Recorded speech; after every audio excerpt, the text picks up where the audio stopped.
Assalamualaikum warahmatullahi wabarakatuh. Anak-anak semuanya, mari kita lanjutkan materi bahasa Arab kita. Tata bahasa masih di tarkib ya. Hari ini kita akan membahas khobar muqaddam dan mubtada muakhir. Sebelum kita ke materi, mari kita berdoa dahulu.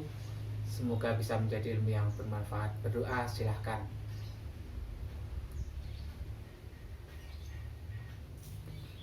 Baiklah anak-anak semuanya, kemarin kita sudah membahas tentang mubtada dan khobar. Mubtada itu kata benda yang dibaca rofa, yang berada di awal kalimat, itu adalah mubtada. Dan khobar adalah kata atau kalimat yang jatuh setelah mubtada dibaca rofa, menyempurnakan faedah sehingga sebuah kalimat bisa difahami. Kemarin kita sudah membahas bahwa mubtada itu berada di awal kalimat. Setelah itu disusul dengan khobar. Pada kesempatan kali ini kita akan membahas yaitu khobar muqaddam. Khobar muqaddam itu didahulukan. Jadi khobarnya itu didahulukan, setelah itu mubtada. Mubtadanya namanya mubtada muakhir. Kalau kemarin kita membahas mubtada di awal, setelah itu khobar, itu pada umumnya seperti itu. Tapi juga ada khobar itu didahulukan, namanya khobar muqaddam. Mubtadanya mubtada muakhir. Bagaimana penjelasannya tentang khobar muqaddam ini ya? Jadi khobar muqaddam itu ada caranya, ada aturannya untuk membuat khobar muqaddam. Yang pertama adalah khobar boleh didahulukan sebelum mubtada jika mubtadanya berupa isim ma'rifat. Isim ma'rifat itu kata benda yang sudah tertentu, kata benda yang khusus. Biasanya ada tambahan al kitabu, al madrasatu. Pokoknya kata benda kalau ditambahi al itu menjadi isim ma'rifat, sudah tertentu. Sedangkan khobar berupa syibhul jumlah. Khobar boleh didahulukan sebelum mubtada jika mubtada berupa isim ma'rifat, sedangkan khobar berupa syibhul jumlah. Syibhul jumlah itu menyerupai jumlah. Misalkan ya jar majrur dan dzaraf madruf, itu adalah syibhul jumlah. Kita lihat contoh di papan tulis ya. Yang atas sendiri ini adalah Alkitabu fil Haqibati, buku itu di dalam tas. Ini penjelasan yang kemarin ya. Alkitabu itu mubtada, fil Haqibati itu khobar. Terus dibalik, fil Haqibati di dalam tas ada Alkitabu, ada buku. Jadi fil Haqibati ini adalah namanya khobar muqaddam. Mengapa dia disebut khobar muqaddam? Karena dia berupa syibhul jumlah. Fil Haqibati, fi itu huruf jar, al Haqibati itu yang dijerkan atau majrur. Kalau ada khobar berupa syibhul jumlah, menyerupai jumlah, misalkan jar majrur atau dzaraf madruf, itu bisa dijadikan khobar muqaddam. Fil Haqibati khobar muqaddam, Alkitabu namanya mubtada muakhir, mubtada yang diakhirkan. Tadi di aturan yang pertama, khobar boleh didahulukan sebelum mubtada jika mubtada berupa isim ma'rifat, sedangkan khobar berupa syibhul jumlah. Ini mubtadanya berupa isim ma'rifat, ada alnya.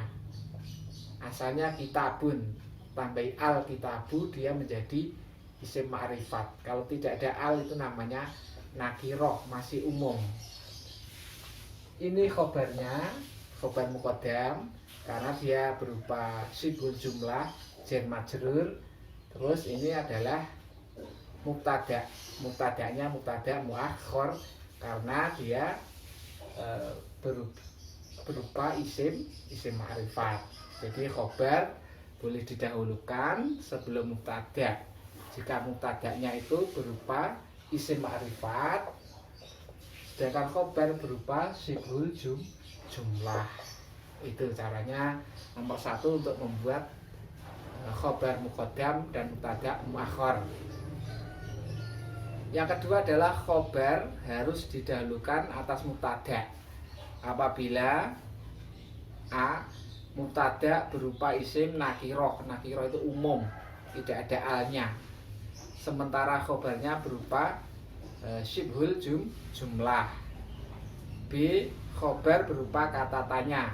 Contohnya aina alkitabu. Ya, jadi seumpama ada mubtada yang nakiroh, ya mubtada nakiroh, terus khobarnya berupa syibhul jumlah, dzaraf ini ada mubtada khobarnya syibhul jumlah, maka ini bisa dibuat khobar muqaddam. Fauqas saburoti saatun, di atas papan tulis ada jam. Fauqas saburoti ini namanya khobar muqaddam. Saatun adalah mubtada muakhar. Khobar harus didahulukan, ya harus didahulukan, khobarnya harus didahulukan apabila mubtadanya adalah isim nakiroh. Ya, mubtada berupa isim nakiroh, sementara khobarnya berupa syibhul jumlah. Ini adalah syibhul jumlah berupa dzaraf madruf, keterangan tempat, keterangan tempat, ya betul, keterangan tempat. Jadi mubtada berupa isim nakiroh, sementara khobarnya berupa syibhul jumlah, itu khobar harus didahulukan. Ini mubtadanya berupa nakiroh, sedangkan khobarnya berupa syibhul jumlah, ini harus didahulukan. Yang kedua, yang B tadi, apabila khobarnya itu berupa kata tanya di depan, ya. Maka kalau ada kata tanya di depan, ini adalah menjadi khobar muqaddam. Aina, di mana, al-qalamu pena. Aina ini adalah khobar muqaddam karena berupa kata tanya. Al-qalamu adalah mubtada muakhar. Jadi seperti itu ya caranya membuat khobar muqaddam, khobar yang didahulukan. Setelah itu mubtada muakhar, mubtada yang diakhirkan. Saya ulangi kembali, jadi untuk membuat sebuah khobar muqaddam, khobar yang didahulukan, dan mubtada muakhar, mubtada yang diakhirkan, caranya 1 ya, khobar boleh didahulukan sebelum mubtada jika mubtada berupa isim ma'rifat dan khobarnya berupa syibhul jumlah. Ini contohnya.